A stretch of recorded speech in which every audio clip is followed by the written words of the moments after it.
সাপের লেজে পা দিয়েছে ভারত। মোদির মিত্র হাসিনার পতনের পর বেসামাল হয়ে পড়া বিজেপি সরকার এখন নিজের নাক কেটে পরের যাত্রা ভঙ্গ করছে। নয়াদিল্লি কখনোই বাংলাদেশের ভালো চায়নি। দিল্লিতে যে সরকারি আসুক, সেটা কংগ্রেস হোক কিংবা বিজেপি, তাদের টার্গেটই হলো বাংলাদেশকে পায়ের কাছে বসিয়ে রাখা, গোলাম বানিয়ে রাখা। কিন্তু ৫ আগস্টে ছাত্র জনতা দিল্লির পুতুল সরকারকে তালাক দিয়েছে। তারা বুঝিয়ে দিয়েছে, আমরা কারো গোলাম নই। মূলত বিদেশি আগ্রাসন বিরোধী এই গণজাগরণকেই ভয় পাচ্ছে মোদী প্রশাসন তথা বিজেপির কর্তারা। তাই সনাতনী ইস্কনকে দিয়ে ইউনূস সরকারকে অস্থিতিশীল করতে হেন কাজ নাই যা তারা করছে না। ঢাকা অস্থিতিশীল করতে দিল্লির মশাইরা বেছে নিয়েছে চিন্ময় কৃষ্ণ দাস নামের ইস্কন নেতার গ্রেফতারের অজুহাতকে। দিল্লির চক্রান্ত সেই স্বাধীনতার সময় থেকেই। ৭১-এ বাংলাদেশকে তারা সাহায্য করেছিল ঠিকই, কিন্তু সেটা তারা করেছে নিজেদের স্বার্থেই। দিল্লির উদ্দেশ্য ছিল মুসলিম সংখ্যাগরিষ্ঠ পাকিস্তানের বিভক্তি। কিন্তু মুক্তিযুদ্ধের পর আসল চেহারা বের হয়ে আসে ভারতীয়দের। ইন্ডিয়ান সেনারা পাকিস্তানিদের রেখে যাওয়া সমরাস্ত্র, যন্ত্রপাতি লুটপাট করতে থাকে। এমনকি বিদেশ থেকে পাওয়া উপহারের যুদ্ধ সরঞ্জামও তারা ভারতে নিয়ে যায়। হাসিনা সরকারের পতনের পর সেই ইন্ডিয়া এখন পাগল হয়ে গেছে। ইস্কন নেতা চিন্ময় কৃষ্ণ দাসকে নিয়ে বাংলাদেশে গোলযোগ বাঁধানোর চেষ্টা করা হচ্ছে।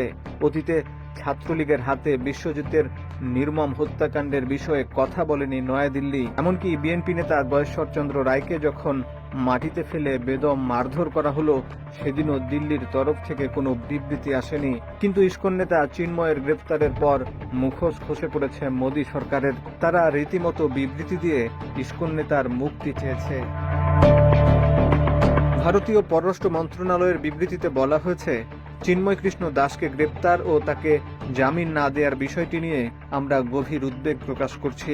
বাংলাদেশে সম্প্রতি সংখ্যালঘুদের বাড়ি ও ব্যবসা প্রতিষ্ঠানে লুটপাট ও অগ্নিসংযোগের ঘটনা ঘটেছে।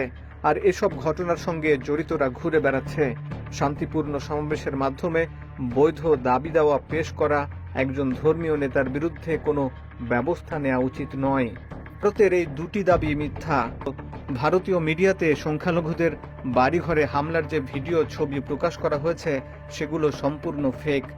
ভারত দাবি করছে চিন্ময় একজন বৈধ ধর্মীয় নেতা, অথচ এই লোক গত আওয়ামী আমলে হাসিনা সরকারের হয়ে রাজনৈতিক বক্তব্য দিয়ে আসছিল। যখন হাসিনা সরকারের পতন হলো, তখনই নানা রকম ভুয়া দাবি তুলে রংপুর, চট্টগ্রাম সহ বিভিন্ন জায়গায় উস্কানিমূলক সমাবেশ করল, এমনকি যুদ্ধেরও হুমকি দিল। চিন্ময় কৃষ্ণ দাস যে বাংলাদেশকে অস্থিতিশীল করার চক্রান্তে জড়িত, সেটা তার কার্যক্রমে স্পষ্ট। ভারত সরকারের তড়িঘড়ি বিবৃতিও প্রমাণ করছে তিনি আসলে কার ইশারায় কাজ করছেন। চিন্ময় দাসের সংগঠন ইস্কন এরই মধ্যে ভারতের হস্তক্ষেপ চেয়েছে। সোমবার গভীর রাতে এ বিষয়ে নিজেদের অফিসিয়াল এক্স হ্যান্ডেলে টুইট করে ইস্কন। এতে বলা হয়, সন্ত্রাসবাদের সাথে ইস্কনের যুক্ত থাকার অভিযোগ ভিত্তিহীন এবং অত্যন্ত আপত্তিজনক।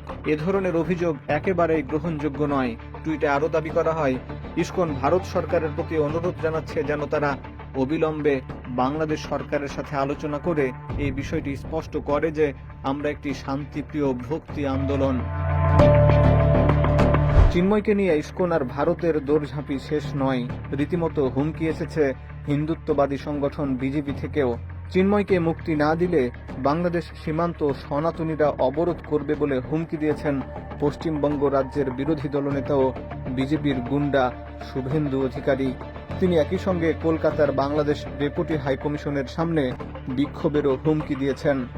ভারত কিংবা বিজেপির হুমকিতে কি বাংলাদেশের ভীত হওয়া উচিত, যখন এটা রাষ্ট্রীয় নিরাপত্তা ও সার্বভৌমত্বের প্রশ্ন হয়ে দাঁড়ায়?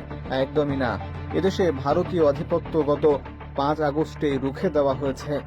জুলাই বিপ্লবের অন্যতম নায়ক ও অন্তর্বর্তী সরকারের উপদেষ্টা আসিফ মাহমুদ বলেছেন, স্পষ্টভাবে বলতে চাই, কেউ যদি রাষ্ট্রদ্রোহের মতো ঘটনায় যুক্ত থাকে, সে যেই হোক, তাকে কোনো প্রকার ছাড় দেওয়া হবে না। এটা সম্প্রদায় বিবেচনায় নয়, রাষ্ট্রের নিরাপত্তা বিবেচনায় আইন শৃঙ্খলা রক্ষাকারী বাহিনী এ ব্যবস্থা গ্রহণ করবে।